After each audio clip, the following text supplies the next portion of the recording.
భారత్ పాక్ మధ్య యుద్ధం వస్తుందని పూరి జగన్నాథ స్వామి ముందే సంకేతం ఇచ్చారా అంటే అవుననే అంటున్నారు కొందరు పండితులు. ఏప్రిల్ 15వ తేదీన ఓ వింత సంఘటన చోటు చేసుకుంది. ఎప్పుడూ లేంది పూరి ఆలయం పైన ఉన్న జెండాలలో పతిత పావన జెండాని ఒక గద్ద తీసుకొని వెళ్ళింది. ఎప్పుడూ లేంది ఏమిటిది, దేనికి సంకేతం అని చాలా మంది అనుకున్నారు. పూరి ఆలయ అధికారులు సైతం స్వామి ఏదో సంకేతం పంపారు గరుత్మంతుడి చేత అని చెప్పారు. కరెక్ట్ గా అది జరిగిన వారానికి పహల్గాం ఉగ్ర ఘాతుకం చోటు చేసుకుంది.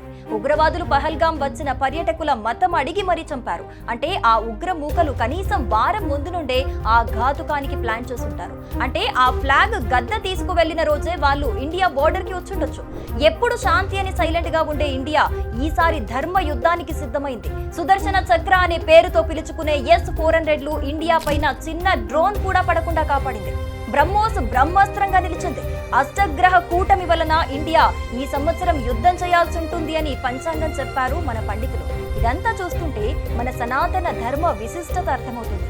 బహుశా స్వామివారి ఆజ్ఞ ఆశీస్సులతో దాయాదులతో పోరాటం మొదలైందేమో. ఏది ఏమైనా గెలిచి నిలబడతాం.